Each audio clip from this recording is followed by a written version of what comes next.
welcome to the first episode of the Manchester Is podcast with me, the resident blue, Bobby, and him, oh no, it's that way.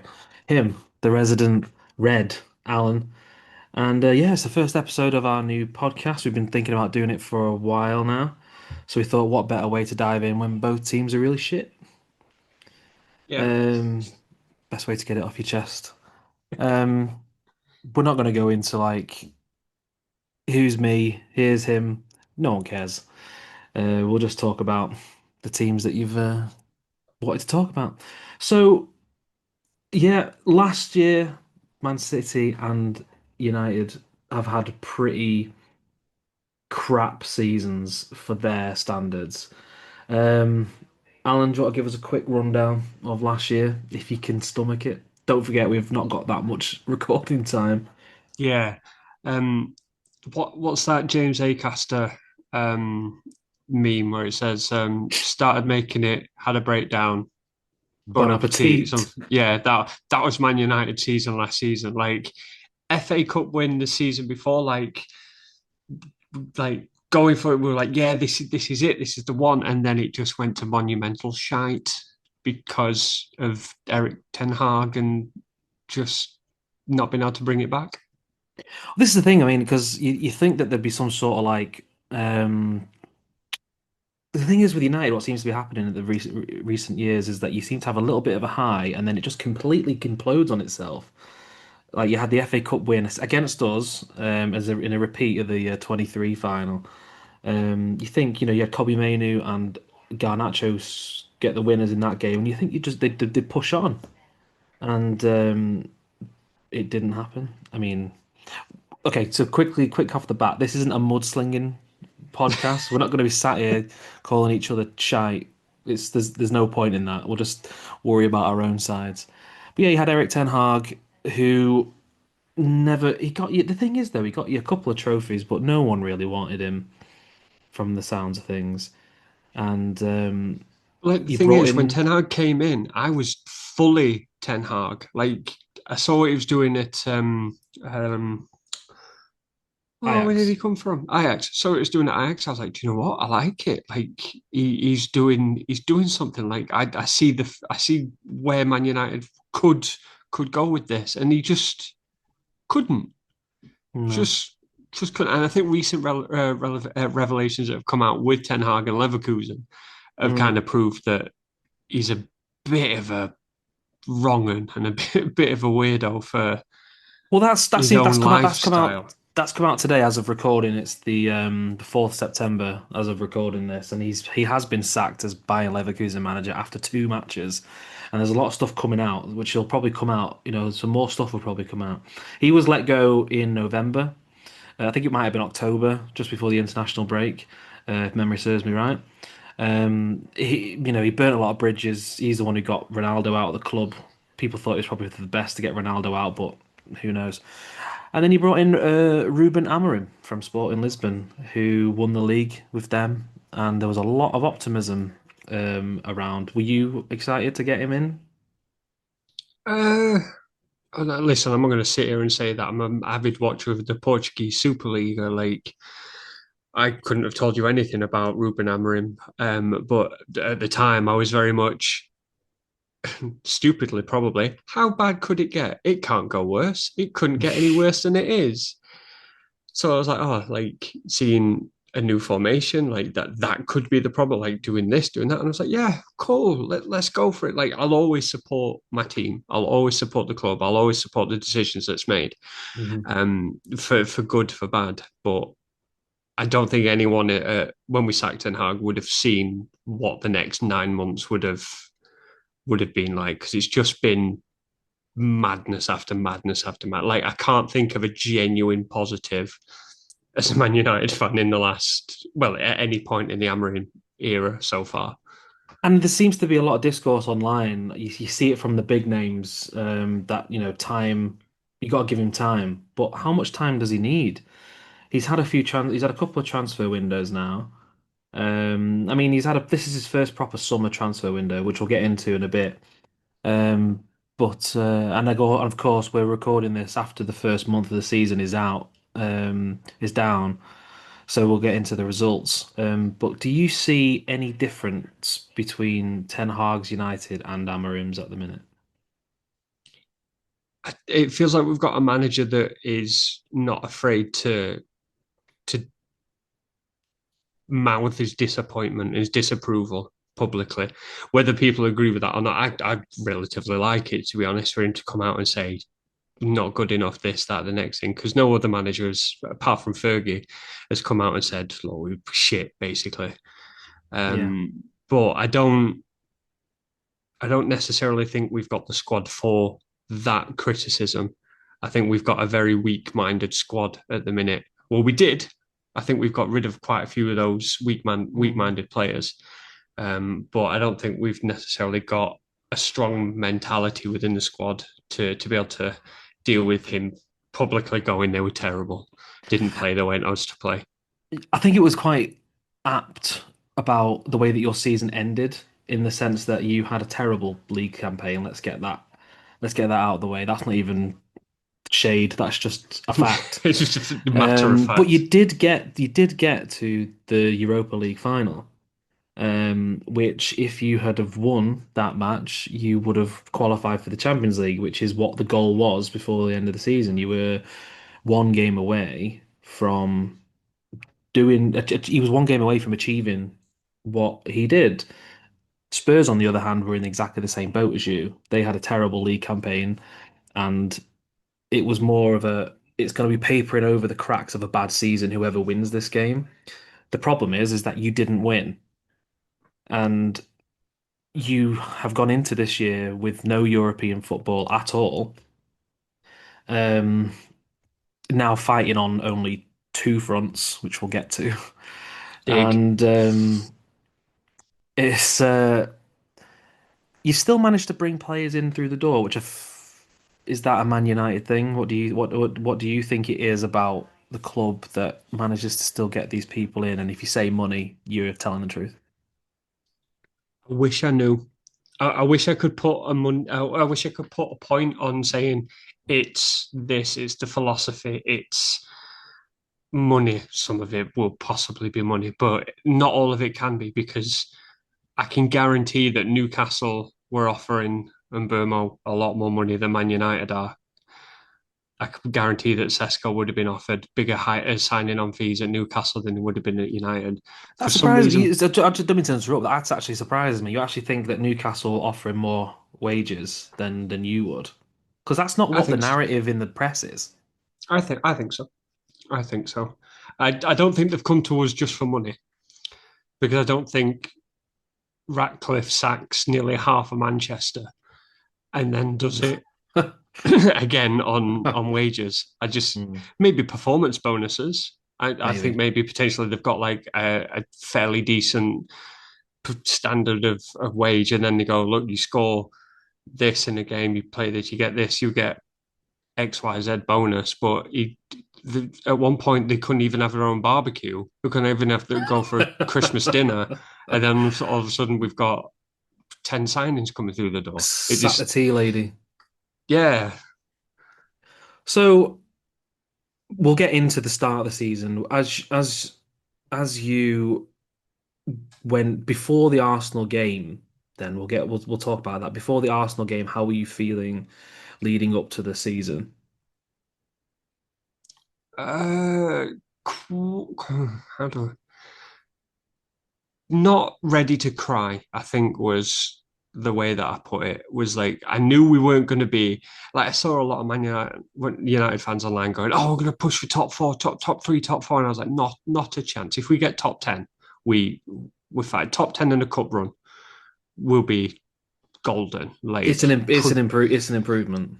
it's an improvement. Just top half at this point is an improvement. It's not where I want Man United to be, but if we were to get 10th and semi-final and we get knocked out by a City or Liverpool, a team that are better than us, I think most Man United fans will accept that and go, "Cool, it's progression. Let's move on."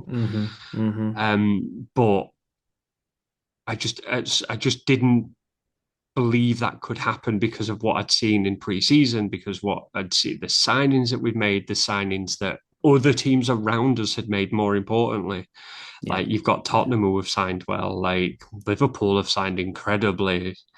Newcastle have got new players in. Chelsea have signed every young player under the sun. Like everyone above us has improved. So we've got to be three, four, five times better than last season to probably get four or five places up the table. It's going to be really, really, really difficult. Um, in terms of City, last year was a terrible season for our standards. Obviously, coming off the back of four league titles in a row, it was very optimistic from the City fans before the season started that we would win again. We had no reason not to, in essence. Um, we brought in um, we brought in Savinho from Girona, who was always, who we had a lot of high hopes for. Um, and we brought back Ilkay Gundogan, who was brought back to be a squad player, to come in with a bit of a, because he knows the club. He was only gone for a year, and he was Yeah. brought back to, fill the squads, play a few games here and there, just as a bit of a leadership role. And then the shit hit the fan royally. Um, Rodri had played all the way up until the final of the Euros. He'd literally played about 80 matches last year. He needed a break. We all knew that he wasn't going to play in the first few games, um, which we got through. We got the first few matches we won, and then we had the 2-2 draw at home in September against Arsenal, in which Rodri tore his ACL and was Just out for the imploded. season. Just Just, completely yeah. imploded.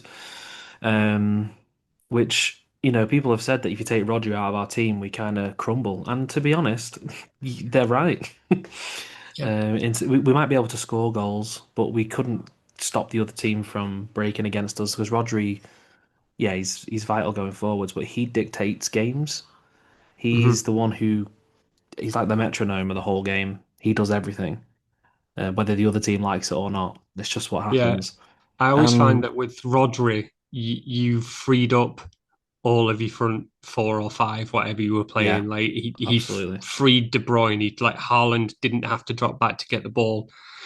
Yeah, Whatever winging combination you were playing was all like whether it was Grealish, Doku, like whoever could just crack on. They didn't have yeah. to concentrate because they knew Rodri was there. And the moment that went, the system, Guardiola's system, kind of got questioned. Of It there's did no because backup plan. it did because he didn't adapt in a way. He didn't try and change things. He just tried to get, like we said, Gundogan came back and ended up playing. Gundogan actually played more games last year than he ever has in a season for us at 34 or whatever he is now, which is not what he was brought back for. Yeah. We then went into that period. We actually didn't lose in the league until November, but then we didn't win in the league again until January, I think. Top of it. I think there might have been one in there, but we went 13 matches without winning, or we had one win in 13 games, which is just Yeah, something that because we you didn't do. didn't you beat like a relegation candidate or something? I think we beat Forest at home. That was one game, but we beat Forest. But I think we lost. We lost to Bournemouth. We lost to Brighton, Spurs, Liverpool, PSG at one point, Sporting Lisbon. We drew with Everton. We drew with Brighton again. This was all in this run. I think we lost to you. You beat Yeah, us at the in the yeah. last. We were 1-0 up until the 85th minute and lost. So Was that the Ahmad goal? yeah, yeah, We yeah. And nicked it over. stoppage time. When if Gvardiol used his other foot, he'd have cleared it. Yeah, Um, and then the new year came, and something that Pep never does is he went into the market in January and tried to fix it, try and salvage what he could salvage. Got a few players in. Nico Gonzalez. He brought in easy for me to say, Kuzanov. Vitor Reis didn't really play much. But he's brought in these players, and we did end the season well. If you look at the league table based on the turn of the year, we were top of the league. So we did improve. Um, but the performances were still poor. It was poor. There was a lot of scrappy wins. I remember we beat Villa in the last minute. We just about beat Wolves. Um, and yeah, we've managed to finish the season getting in the top four, which is, you know, if you go back 20 years, we just managed to get in the top four. Um, we could have put David James on, still wouldn't have made any difference. with his special, definitely not pre-planned number 1 striker shirt. Oh no, it's ridiculous, ridiculous. But do you think it was a bad season for you because of your recent success? Because you've done the treble, because you've done 4 in a row, because you've been no lower than like second for like 10 years or whatever it is? Do you think that like that 1 year I has think it. just I looked so think. catastrophic because of your recent success? I think it was coming. I think it was due. We were due a season like this. I mean, people can write it off like, oh, we've won 4 in a row, we've won a treble. Don't worry, it's just a bad season. But it was the fact that we were really poor and we had no bottle, we had no fight, we couldn't hold on to leads, and also a lot of the complaints, including me, comes from board level, not preparing for this. We've let a lot of them go this summer, which we'll get into in a minute, but there was players from the treble winning season that needed to be replaced earlier. Um, because as you see with Liverpool, what Liverpool have done, they've won the league at pretty much a canter, and they've literally spent a record amount of money strengthening their team for, getting rid of t players who were there in the league and they did okay, Diaz and Nunes and stuff, but then replacing them with better players, which is what we haven't done for a while. We when we were under Mancini, Pellegrini, for example, we would buy players like Torre, Silva, De Bruyne, Aguero to make us better. Whereas what Pep's doing is he's buying potential, which is something which is noble, which is fine. You would love to see a player get better and better and better, but sometimes you've got to bite the bullet and spend the money to and get someone in now to make us better right now to stay on course. And I think the board have to have a look at themselves a little bit about for that for me. Do you think the Chargers have come into play for a lot of players? Because, like, don't get me wrong, I'm a Man United fan. I would love to see you play Vanarama National League with all the money. Like, it'd be No, you would not. fucking hilarious. In fact, no, because Um, we'd win one more game a season. It'd be great. But do you think it plays on a lot of the players' heads when they're making the decisions to go to City? if I'm being When you honest, think, I'm probably going to answer this the way that everyone should. No one knows. And yeah, no, absolutely. if they think that they know, then they're lying. They don't know. Could it be a factor? Maybe, but that could be the agent getting in the ear of these players saying, you probably shouldn't go there, Yeah, just in case.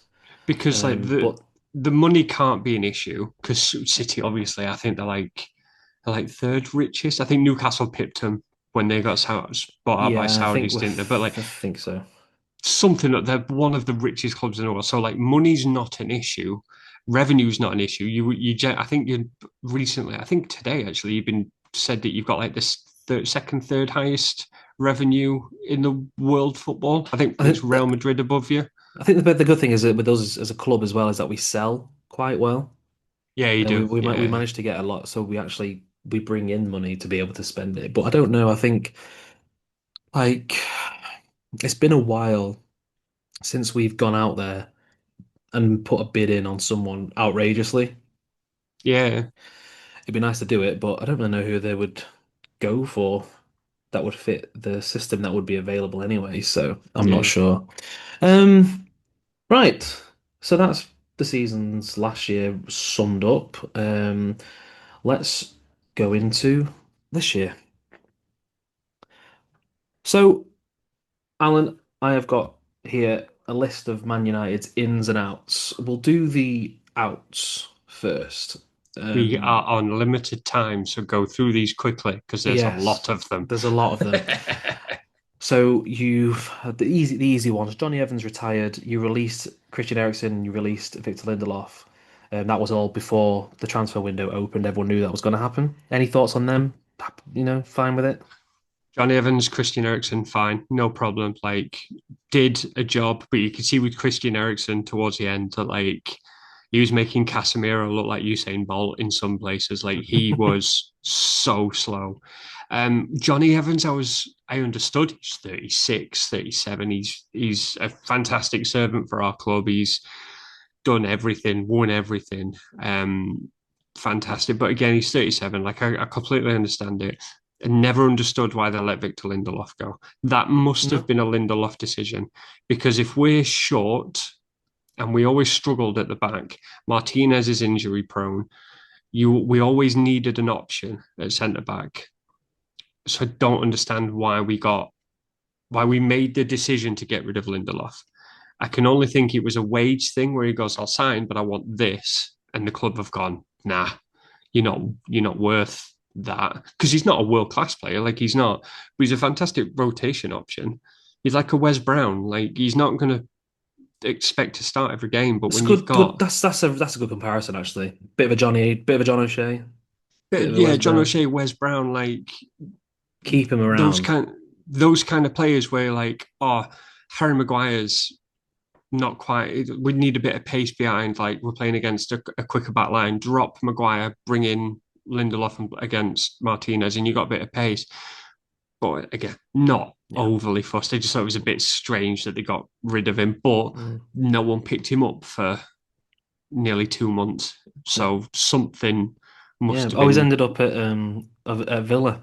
Speaking of Villa, and also speaking of the Manchester United bomb squad, if you want to call it, um, you organised two loans. Obviously, okay, you've loaned out a lot of some of the youth players and stuff. We're not talking about those. Talk about the Villa Um, one. talk Talk about the about Villa the one. Villa one. Yeah. Jaden Sancho. Fuck him. Fuck him. I don't Expand. know. I don't know how that man is still a professional footballer with his attitude. His talent is fantastic. I do not understand how his attitude, That's where he started. And it tells you all you yeah, need to know.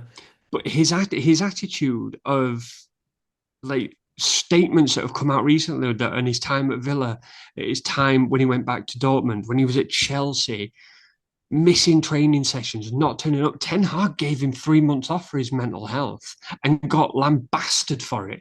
Was told that he shouldn't have divulged that information. But then other clubs have come out and said he's missed training sessions. He'd go to America.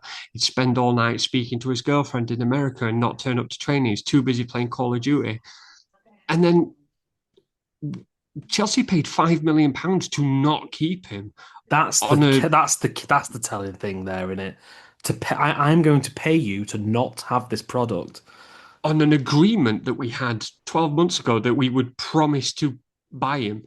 There's a £20 million agreement, and they went, "Can we give you five and fuck it off?" That's mental. Like, does that not tell you That tells you how everything. bad that attitude is? Well, Be- Jaden Sancho, as everyone is aware, was in the youth academy at City, and he was going to be in the preseason tour of Pep's second year, the one just before we got 100 points. He was going to go on the preseason tour with Brahim Diaz, who's now at Real Madrid, and Phil Foden, who is, one of our best players probably ever, even at this point. But Jadon Sancho didn't want to go because he wasn't guaranteed to get the minutes that he wanted. I just wonder if he'd have just got his head down and just stopped listening to people and listened to his gut and just had the Phil Foden treatment, where would he be now? but look at Phil Foden. Like, there was a season where it must have been a few years after that that he was like in and around the first team, and all the City fans seemed to be screaming, we really need to be playing Foden more. When he comes on, he's fantastic. We need to be playing Phil Foden more. And he just waited it out and went, my Mm. time will come. Because everyone, including the media, Match of the Day, Sky Sports, whatever you want to say, they wanted Foden to go on loan somewhere. Yeah, yeah, yeah. They want him to go on loan. And They want him to leave. They they want him said to sign somewhere else. they said no. They said no. You're staying here, and he's PFA Player of the Year last 2 years ago. Yeah. Now, okay. I think you're getting red in the face there about Jadon Sancho. I I don't Moving like on, Jadon Sancho at all. another loan. I'm interested in this. Marcus Rashford to Barcelona. Where did it all go wrong? Him, he went right. He just got in with the wrong crowd. He had one really good season, and Man United gave him a stupid contract that he shouldn't have got, and I think that's just crippled us because if he's on £200,000 a week, he signs for Aston Villa, he signs for Newcastle, he signs for Tottenham, What but is he because on? he's on 300, 400. That's mental. 2 seconds. I have actually got it here in front of me somewhere. Does it say anything on his contract here? No, it don't. But yeah, the rumor is he was on like 300,000 at one point, and I'm sure that's there or thereabouts what he was on. But Crazy. like, it's because he had that one good season. He was doing all this shite. Like, Yeah, it's it's just just smile. Just be happy that you scored a maybe goal. maybe it's just me that it's like old school. But like Alan Shearer used to run down the thing, put one arm up. That was it, and now he's like Rashford's just like, shut up. I have a real beam on it about players who don't celebrate goals properly. Like Yeah, be excited. Stop trying to be cool. but he wants his FIFA stuff, doesn't he? That's It's what it was. frustrating. He wants his FIFA set. He wants his celebration to be in FIFA, so FIFA give him rights and give him money. Um, but it's just madness that we just sit here and like Manchester's own product has gone to Barcelona. Don't get me wrong, I don't think he'll do well there at all. I think he'll He'll flop and we'll yeah, have him back next season. I think so. But I think he'll be a bit part play for them. yeah, very much so because he's done nothing so far. Yeah. To the point that like Lamine Yamal's screaming at the bench, asking the bench to take him off because he's in the last minute of the game trying to take a shot from 45 yards that trickled into the keeper's hands. Sounds about right. Alejandro Garnacho to Chelsea. He was going to be the next guy who has now gone to an unveiling at Chelsea looking like Draco Malfoy, and he's now at Chelsea. I This could go 50-50. This could go either way. This could be the best decision that Manchester United have ever made, or it could royally bite us in the arse. And it all depends on Garnacho I'm interested in this because one actually. Yeah. I think he'll be good for Chelsea. I think he'll fit in that system. But the moment he doesn't train, the moment he doesn't play correctly, he's he's going to struggle because they've got a lot of wingers. They've got a lot of wingers I to take his don't. place the moment he drops. I think we could spend an entire podcast trying to figure out how Chelsea work, to be honest. And finally, 80 million pound signing in, and God knows what out. Anthony, Real Betis. If it wasn't for Anthony's ego and his reluctancy to play a different position, I think if he'd have dropped his ego, I think he would have worked under Amorim. Amorim would have played him at right wing back with slight defensive duties and they're able to bomb up. And I think Anthony would have worked that system perfectly. I think he would have worked that position perfectly. But we saw what he did when Ten Hag tried to play him there and he got royal tit on. And he's got the ego of Ronaldo and the skill set of Gabriel Obertan. Like, I just, I really, we should have got him for 30 million. But the Glaziers just dragged the heels, dragged the heels, dragged the heels, and then panicked and got him for 80 because there was no one else around. And it's a shame. And then we couldn't It's sell strange him. that it didn't work out because obviously he was with Ten Hag at Ajax, Yeah, wasn't same he? agency, same Yeah. agency. A lot comes out about these Ten Hag signings that you kind of sit, what we've learned today, you kind of go, okay, that makes sense now.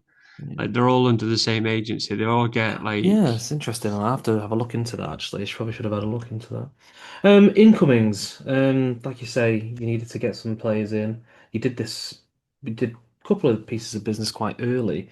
There's a Diego Leone, don't know much about him, but then you did manage to get in Matthias Cunha from Wolves. Importantly, got it in the last financial window as well. That was the best bit of business we've done is getting Cunha in and it being before the end of the last financial window. So it Right. doesn't come into, so it cuts off. So it won't, in 3 years' time, we won't be seeing any Cunha feedback. So I think Cunha will be fantastic. I think Um, he very much suits our system, very much suits our system. Brian and Burmo from Brentford had a good season last year. Him and Vissa up there, and he's made the move over from Brentford. I, I like Umbermo. I think he'll do well. I think he'll play well. I think he's very similar to Cunha though. I think we've got two very similar players in very similar positions that may very well hinder each other at some point. I think that might be something that we'll need to look into down the line. But I Hmm. think with having one less striking option now, with Hoyland going on loan to Napoli, I Of think course, I forgot to mention him. don't worry about it. No one else mentions him. We saw you guys get a Scandinavian blonde lanky kid and went, oh, we want one of them, but we went to Timu instead of anywhere else, and we got Hoyland instead of Haaland. Yeah, I think with Hoyland going to Napoli, I think we'll see Cunha or Mbermo play a central role when Sesko's not around, just to free up spaces Yeah, along that front line a bit. right. And then you brought in Benjamin Sesko from RB Leipzig. Bit of a bidding war there with Newcastle, who seem to have tried to buy everyone this summer. But he's signed for you. And we've also got a goal. Sorry, Sesko. See, I like Sesko. I think he offers something very different to what Man United strikers have been over the last 10 years. I think he offers something very different. I don't know how successful he'll be when we've got Diogo Dallo crossing a ball into the box because the balls are not being played into he's not running onto the ball. No, they're not playing ball into a running space for him, so he's not able to run behind. When they cross the ball, like I say, it's Dallo that's crossing it 9 times out of 10, and it'll smash against the first man, and go out for a throw in or will be dispossessed. Hmm. So I think there needs to be a very big change in the approach for Sesko to be successful. But I think it'll come. But I think it just needs a very big change in approach for him to be worth the £80 million that we spent on him. I think it was something daft like that. Yeah. And then Lamens, the goalkeeper.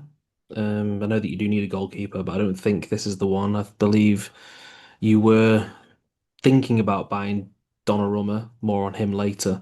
But I think his wages were a bit too crazy, so you've looked elsewhere. We've got a couple of minutes before we've got to take a break. Just quickly, in as much as much as you can, explain your goalkeeper situation to us, please. It's like seeing chocolate fire guards in front of a blazing furnace. It doesn't hold anything. Nothing's being protected. Children are crying, and fucking adults are crying. You see it against the game. I don't want to talk about, it, but the Grimsby game where Onana just flaps at what is a standard catch, a standard collect, and he's done that for the last year. And then Bayern comes in and does exactly the same thing. Like the goal against Arsenal, the corner that we conceded, just pointless. Like you can blame the holding Avoidable. and all that lot. Yeah, like just claim the ball. Like just do it. And no keeper can do that. So at this point, I was like, I saw rumours of De Gea being approached. I was like, yeah, okay, fine. He could stop a shot. He may have been flappier than Flappy Bird, but he can stop a shot. That's fine. Onana can't save. Bayindir looks worrying. Our only other option was Tom Heaton, and he's 77 years old and just And I like Tom Heaton. He's Man City's stock version of Scott Carson. Like he's there for a very big reason. Like we get that, but Yeah. our options are just awful. And this Lemons, I've seen nothing of him. I've watched nothing of him, but I'm instantly sit there and go, it cannot be much worse than Anana and Bayindir in terms of shot stopping. It just can't. And for such a small, relatively small fee, I don't think it's that risky of a signing. Yeah. Right, well, that's the Man United ins and outs. We're just going to take a short break now. When we come back, we're going to talk about cities because it's been a buy one get one free in some cases in terms of outgoings and incomings. This is the Manchester is pod with me, Bobby, and him, Alan. We'll be right back. Welcome back to the Manchester is pod with me, Bobby, and him, Alan. We've just gone through the ins and outs of Manchester United, and now it's time for us.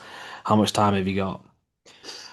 So, at the back end of last season, we knew that there was going to be players that were going to get moved on. It was just inevitable. We knew Kevin De Bruyne was going. We knew that Kyle Walker wasn't coming back because he spent the back end of last season on loan at AC Milan. So Kyle Walker's gone. He's gone to Burnley. Um, Shithole. Um, KDB ended up at Napoli, which I think is a great move for him because they're like a little bit of a Serie A's a bit of a renaissance league, especially for players with a little bit there's something to prove, McTominay, something to give in terms of they're not quite finished yet, like De Bruyne. James McAtee has gone. He went to Nottingham Forest. We had a couple of loans. Vitor Reis has gone to Girona. Claudio Echeverri went to Ten Hag's Bayern, now vacant Bayern. Bayer Leverkusen, sorry, not Bayern Munich. Um, Jack Grealish has apparently had the shackles removed from him after not playing against a low block for once. At He's Everton, also 30. I didn't realize Jack Grealish was that old. yes, he is the Will Ferrell from old school of footballers.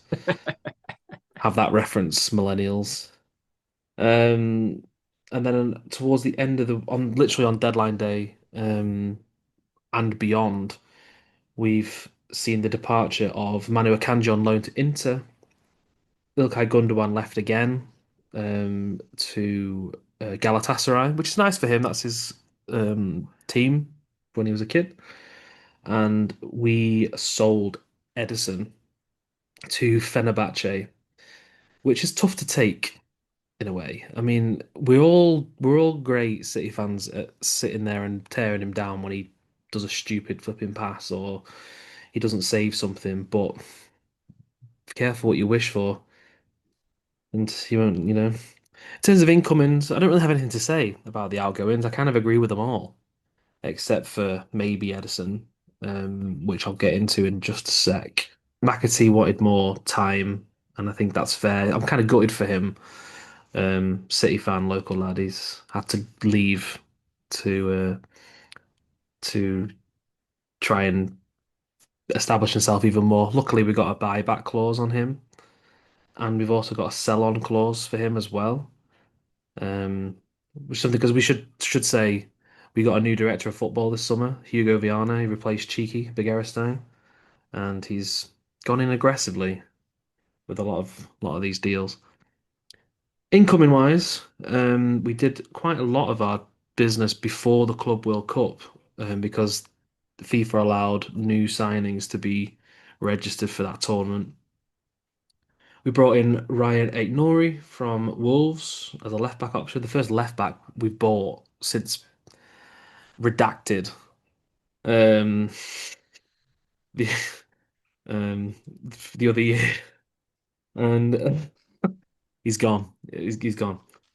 And we brought in Tijani Reinders from AC Milan, who won the Midfielder of the Year award in Serie A, which is nice.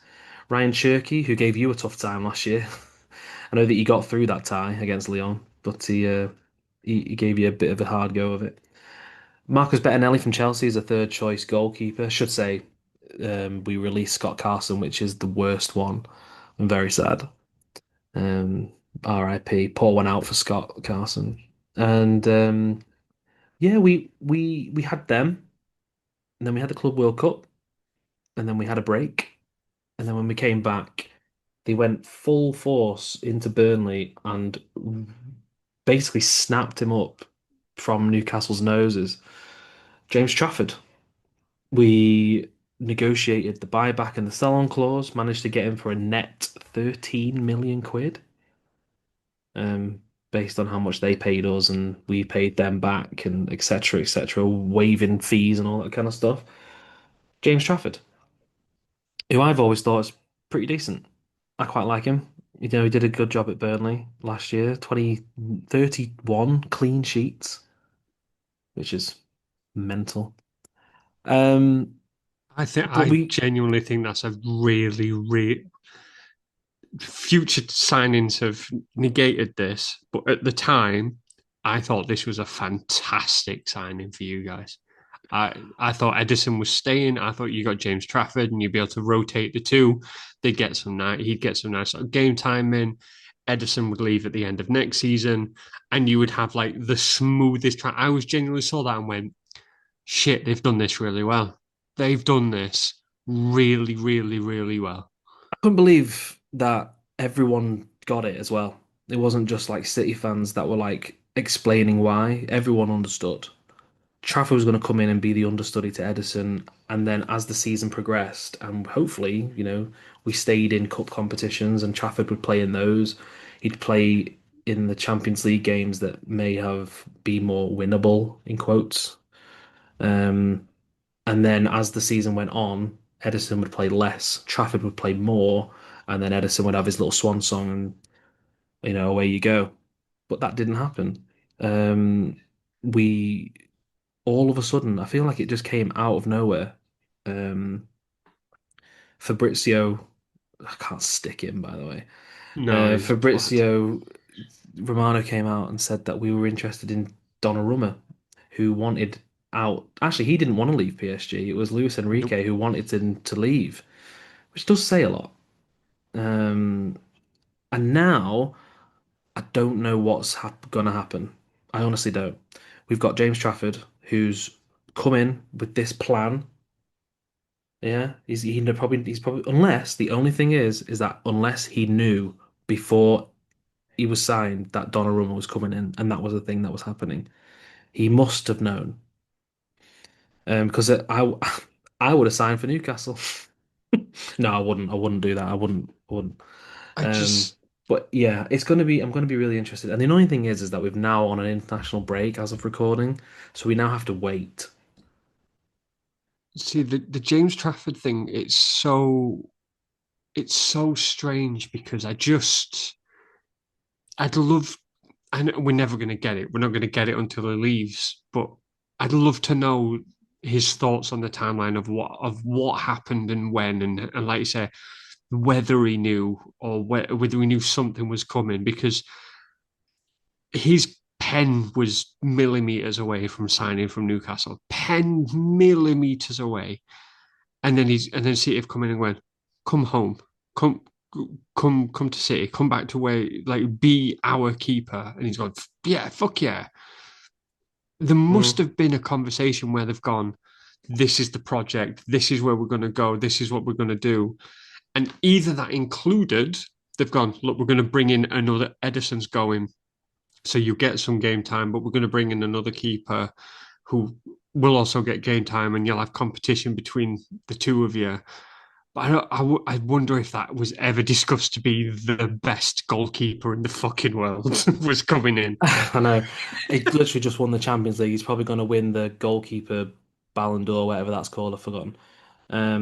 But and the thing is as well is if Donnarumma, he might end up getting twitchy feet in a couple of years. So it could still be the plan.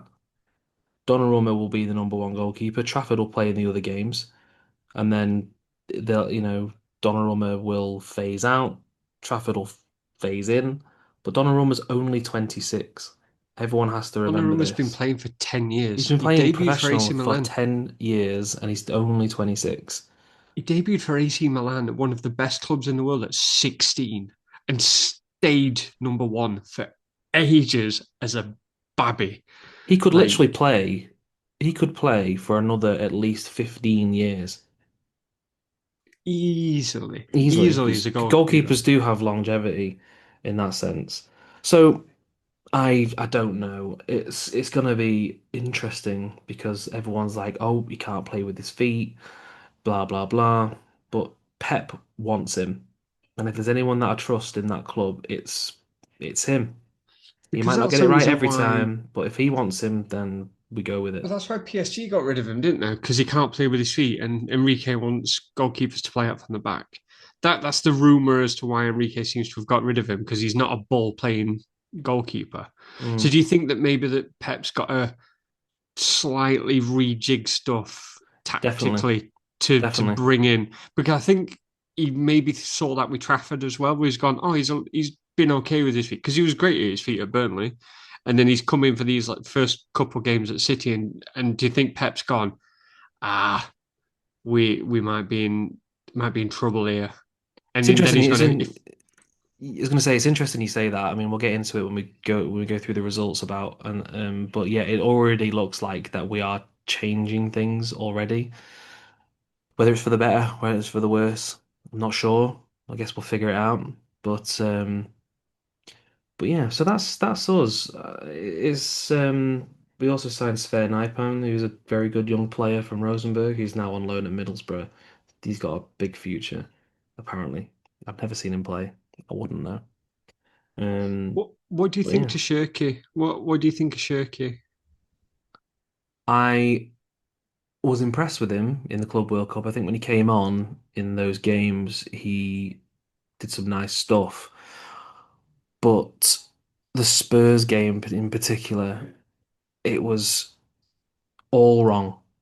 He is not at this moment. I'm not saying that he can never be, but at this moment in time, he's not the guy that you want against a team with a high press Yeah, because he's too casual. He wants the ball at his feet and he wants to do a bit of this, he wants to do a bit of that. And it's like, no, it needs to be now, now, now. And it doesn't matter now anyway, he's injured for 2 months. So, yeah. Out of the players that we've signed, obviously really intrigued with Donnarumma and how he's going to fit in. I mean, he's a great shot stopper, something we've not had for a while. Looking at some of the compilations, even in the game that they played at Parc des Princes against Arsenal, some of the saves in that game were outrageous. And obviously, he's Italy's number one. He's burnt us in a penalty shootout in a final in the Euros. like But the with one I'm looking Donnarumma, for, there are genuinely times that you sit there and go, "This is a stonewall goal," and then he pulls something out to save it. And I think that's what we've not had. that We've not had alone that is for a going to while. give you maybe 6, 7 points a season. Yeah, And yeah. if that's the difference between you finishing fourth and getting beyond that and getting closer to the top Mm, pack, um, I think I do genuinely, and it sickens me, it really does. But I do think that he's probably the signing of the entire window, not even just for City, but like just in really. general. I think he's probably the best signing that I mean, anyone. 26 million quid for the supposed best goalkeeper on the planet is pretty astute business, even if they did want him out. But It, time will tell. it Actually, the player that I was yeah, really yeah. looking forward to the most was Tajani Reinders, um, who well, yeah, we'll get into it, I guess. We'll get into it now. So the first game of the season kicked off. We kicked off the season at Molineux against Wolves.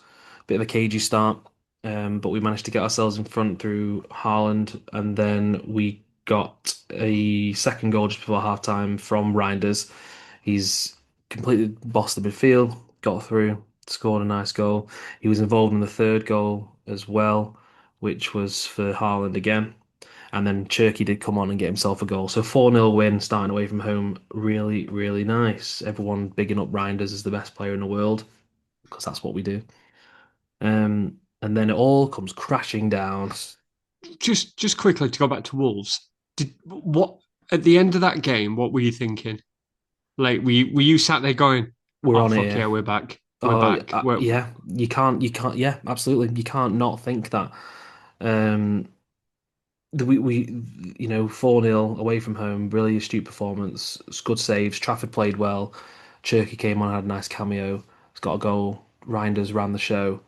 It was all positives. Ape Nuri wasn't the best, but it was his first game for us and against the team we bought him off. So he gets a bit of a free pass. But we had Oscar Bob coming back. Rico Lewis played really well. And yeah, you just think, wow, we're we might be back, boys. And then the problem is that I believe that, and then I was really, really excited for that Spurs game, and it was all when it comes crashing down. I'm not going to finish that. But yeah, we played Spurs at home, and we had two factors just to remember. One, we never do well against Thomas Frank's teams. They always Yeah, seem to have our number. They know what to do. And then you pair that with the fact that we just cannot beat Spurs ever. Like we did. We beat them last year. That's not the joke that I'm making, but we just have this Y- crazy there is there's mentality of that playing there's against that them. We're afraid narrative. of them. There is very much that narrative of like you never beat Spurs. You've done pretty well against them over the last Yeah. 10, 15 years.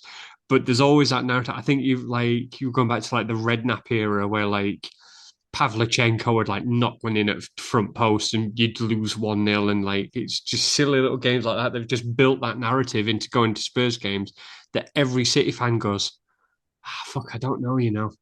I just don't know. Well, they had a graphic on the game, and I think they've scored first at the Etihad in the last 5 games in a row. So they always come, with no fear. They always come and try and get a goal, but we always seem to manage to turn it around. I feel like that may have been one of the worst performances we've ever had at home under Pep. And I don't know whether it was just everyone, because we've had this in the past over Pep's whole tenure. We've had times where certain players have been really poor, but everyone else kind of gets them out of it, bails them out. But that game was something else. It was so bad. You And just yeah, never seem to Trafford, get going in it. I didn't, no, no, not at all. I didn't like the pile on that we had on Trafford after that game either. I mean, he's still young. He's a kid. He's still learning his trade. That second goal though, just put your foot through it. Just get it down the other end. Don't give it away there. See, I think Um, it's that moment that gets Donnarumma through the door. I I think it's agree. that moment where Pep goes, "Ah, shit! I need to change this now, otherwise I'm stuck for a year with Edison, who's whatever Edison's situation was, is whatever. Still think he's one of the best keepers in the world, by the way. Like, Yeah, I I think agree. he's still got 2, 3 years in him. But I think that pass in that Tottenham game, and I've seen our keepers do it 100 times, where the keeper's clearly been told these are your passing angles, these are where you go, and he's trying to do it without thinking and just gone shit. Well, there was a That's great not ours. there was a great interview with Ned Manua. He was on a podcast once, and that people were talking about passing um, patterns about how James Trafford was always going to make that pass. Yeah. He was always going to do it. 9 times out of 10, he passes it well, or Nico Gonzalez gets there first, and you just crack on.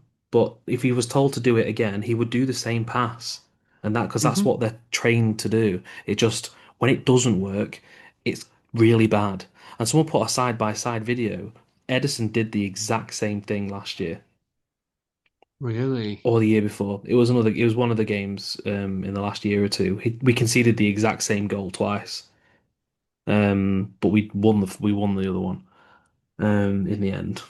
Um, and then there was that, and then we went to Brighton, went to the Amex last week, and hey, everything started well. We went into the break 1-0 up, and then Brighton made four substitutions, and we completely imploded. We had there was a lot of discourse that weekend, the Saturday, about handball in the box. I do not understand why footballers are obsessed with sticking their arms in the air in the pot in the box. Put your arms down. You know you can jump without using your arms. It is possible. Like Well, these pundits are always like, "Oh, what's he supposed to do? Jump like a pencil." Like, I understand it because you get the momentum as you come up. Like I absolutely fine, but it's part and parcel. Like you know the rules. You know if you jump like that and it hits your arm and it's your arm is there, it's a penalty. yeah, It's it going to was be a penalty. Like, as it's soon as it hit him, I knew. You know it's going to get given. So yeah, and then just a silly goal to give away. Because the problem that we had is that basically the problem is that I didn't watch the first half. I was out. The problem is that I came home and started watching it and we lost. Um, we just gave away the ball and then he just nonchalantly just tucked it away. But we didn't even. But on the flip side, we didn't even look like scoring. Um, 3 shots on target in 90 minutes. that's what I mean. And I think too. Three. I think they were in the first half. I don't remember us actually having one in the second half. Because Haaland looked like a lost man in that It second did. half. It did. I He was think if snatching at everything.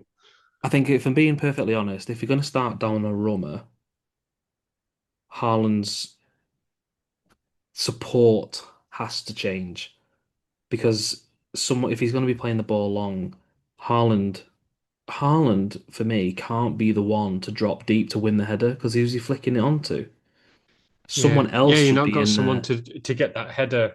No one to contest that header Yeah, because your someone. your Yeah, midfield is quite small, yeah. apart from I think Rodri. But that's what I like, mean. I think if we could have got someone in who could win, who could be the one to win the header, to flick it on to Haaland, and then he can yeah, go, then I'd get it.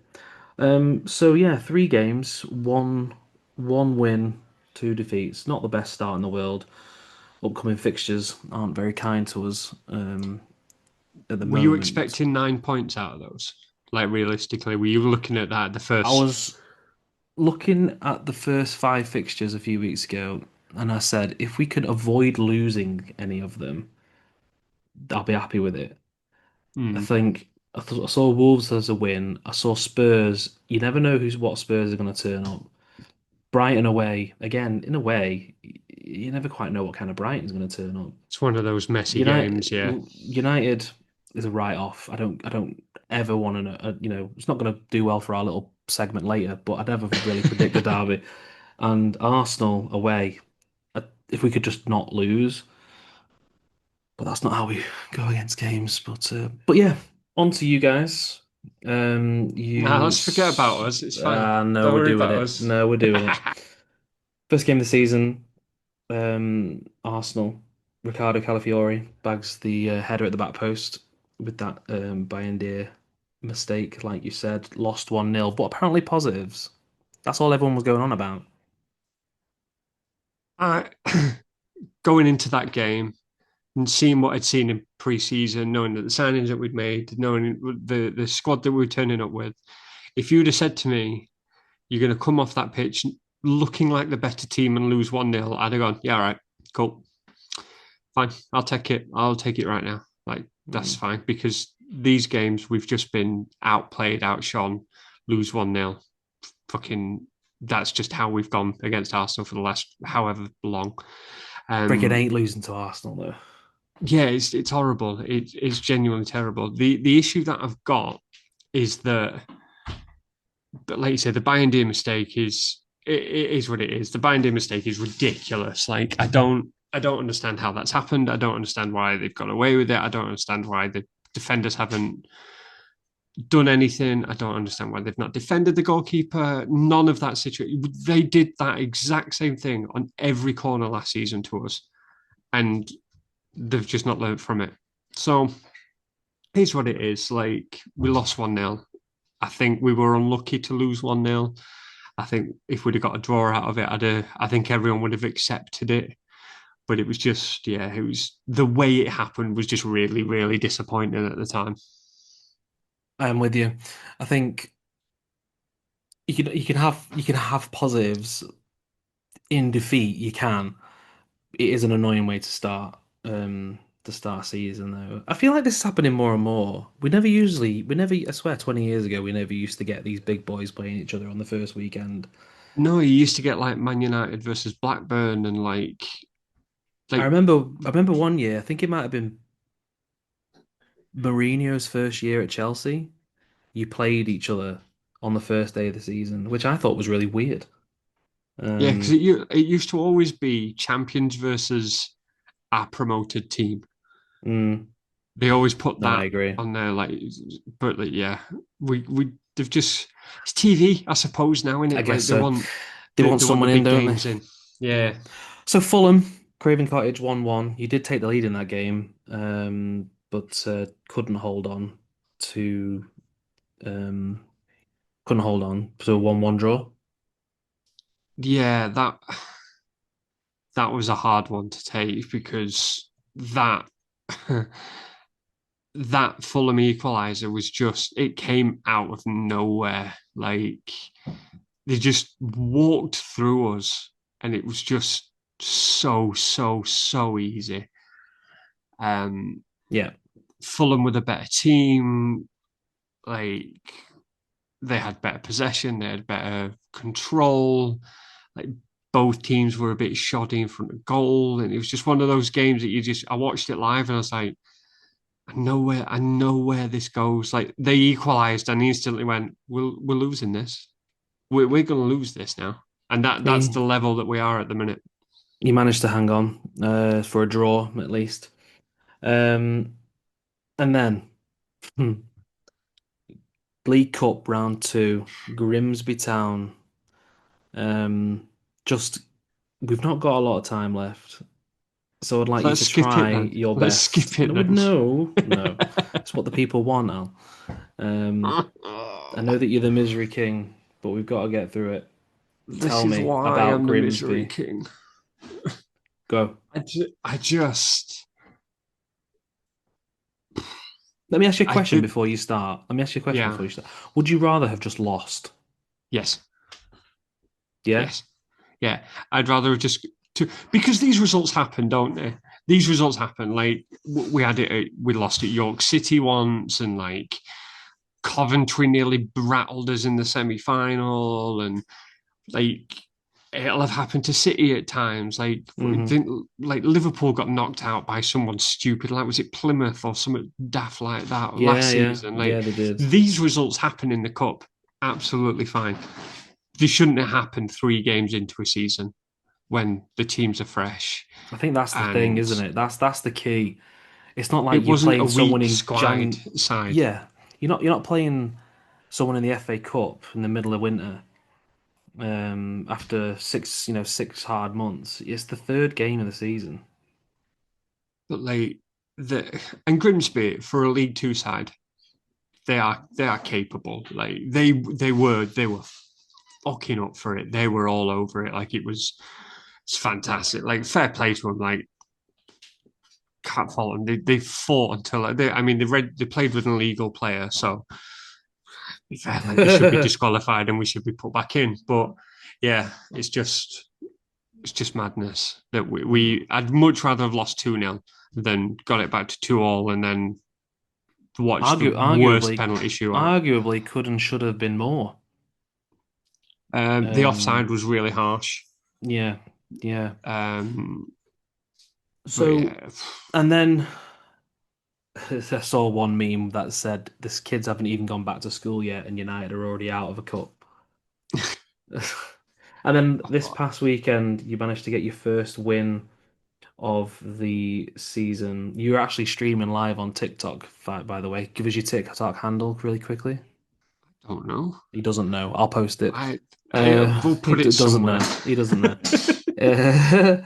Uh, but you got there in the end. Made hard work of it, as is the theme of Man United over the last couple of years. 2-0 up, 2-2. Was it 2-0? No, it was each back and forth, wasn't it? Yeah, it was 1-0, 1-all, 2-1, 2-2, 3-2. Yeah. It was a mental. It was a thoroughly entertaining game. Um, I I'd I'd say we just about deserve to win it, I but watched the majority of it. I think you did deserve it. by the skin of our teeth. Like we had the better opportunities, but just couldn't put them away. Mm. Like Mm. I think Mason Mount was unlucky to not get a penalty. I understand why it wasn't given. Like I get, Yeah. but for them to Actually, I was give actually it, surprised. I was actually overturn it, surprised. I was actually surprised that it was overturned. yeah, I thought they would have stuck with it. it's the whole VAR thing of like the what is it the bigger? I can't remember the terminology, but like it's a definitive error that will overturn it. I don't think Mm. there was I don't think that was an error. I could understand why if he'd not give it and they looked at it that they didn't give it, but I didn't see a reason to give it and then overturn it. But Yeah. I think the second one for the Fernandez goal to make it 3-2, why he's pulling I his was shirt. furious. I was so mad. What What are you I do? am a Just Man the United thing, fan and I sat there and went, "What are you doing?" because the thing What? is there's the covering defender is there. Yeah, there Like, was like two or three options for Ahmad's not going anywhere. He's running into traffic and fucking heavy traffic at that, I'd have dropped and him, find him a week's wasn't wages. he's just going nowhere. And then, but the issue is then Bruno steps up, and I'm like, oh dear, Hmm. like Well, this could go either way. he managed to put it in, get you the 3 points. So as it stands, as after the first month of the season, you've got 4 points, we've got three. You're above us for a month, the end of a month.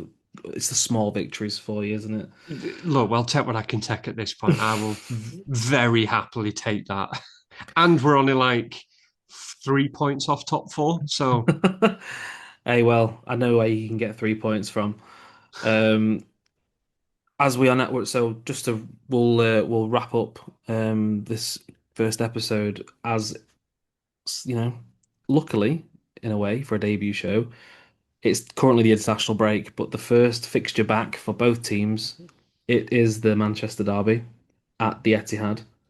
Um, Obviously it's very early doors. It's probably not going to make much of a difference to the outcome of the season as a whole. It's good to get some brownie points, good to get some bragging rights. Have you got any thoughts, any predictions? Um, what say you? I'm usually a positive Man United fan. Believe it or not, I am quite a positive Man United fan. But I think this will be one of the worst games of football ever put on television. I do genuinely. I think we will play so deep and try and counter, but we will counter to nothing because the options won't be there. I think City. I think we'll play with such a low block that City won't be able to break it down. Haaland will start getting frustrated. Bruno will get frustrated because he's been playing out of position again. And I think you'll sneak it 1-0. I genuinely think you'll sneak it 1-0 by like a set piece. Well, I know I'll take that. Personally, I mean, I'm actually a really pessimistic City fan. I always see the worst in games. I'm never confident ever. It just comes from a lifetime of disappointment, even up until Pep came in. As in, even now, even with the the seasons that we've had, I'm still I'm still not I'm The still not memory's convinced. still there of like I League know One City. it's like that meme from Ratatouille where it's like, oh God. Personally, I think we should win this game. Yeah. Whether we will is another question, but we should win. We have got we've got to get the balance right from the back four through to the midfield. Haaland is going to get isolated. He does in every match. Nothing ever changes. But if everybody else chips in, we get away. We get through it. Um, Savinho could be back. I didn't mention that before.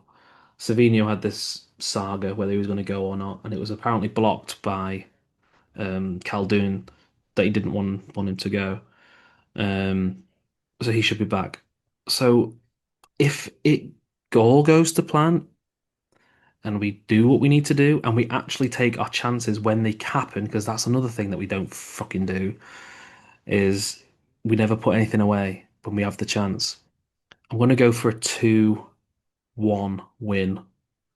I think you'll score, but I'm optimistically saying that we'll win the game. It'll be interesting because I do think Donnarumma will make his debut and start that game. And the last time that we started a goalkeeper on his debut in a Manchester derby was Claudio Bravo, and we know how he turned out. So I'm going for a 2-1 win. You're going for a 1-0 loss. The I'm first going for episode, Alan, the first yeah. episode, and you See, predicted that you're going to lose. it might change when we come back after the international break and we start to see players in training. It might change It will because change. It will change, and I'll tell you why. John Stones will play for England and get injured, and Roger will come off injured for Spain because always happens. I want John Stones to play. I want John Stones to play. I I think, It would be good for for him to play. yeah, I think he's one of your defenders that could be very much targeted. But Mm, I think after the international break, we'll see who's fit and who's not, because there's rumours that Mazraoui will be getting his next 2 weeks will be bringing up fitness, mm, which means we thankfully don't have to fucking play Diogo Dallo. And we might get a cross into the ball, into the box, might be able to cross the ball into the box and actually get onto the end of Sesko. I think Sesko might finally start. I think Cunha will be injured, which means he'll play Mainu in midfield mm. alongside Casemiro Okay, or Ugarte, which means Fernandez will be pushed up a bit further to give us a bit. But that all depends on who's back after the international break. I think true. the midfield is going to be important, and whoever wins that, I know it's cliche, but whoever wins that midfield battle is going to see a lot of success. So I guess we'll find out. That game is next weekend. It's not this weekend, it's next weekend. So this has been the first episode of the Manchester is Pod. Let us know what you think. Let us know your predictions. This is not going to be a weekly show to start off with. It's probably going to be maybe a monthly show, just so we have a lot to discuss. If you're a fan of any teams that we are going to be playing in the upcoming few weeks and you want to come on and discuss, that's great. Let us know. If you can follow us on Instagram at the moment at the Manchester is Pod. Um, Follow us there. And there's not really much more to say apart from come on City. United, United, United. Right, that's it for this. Thanks for joining us. I'm Bobby. He's I'm Alan. Alan. Yeah. Come on the Blues.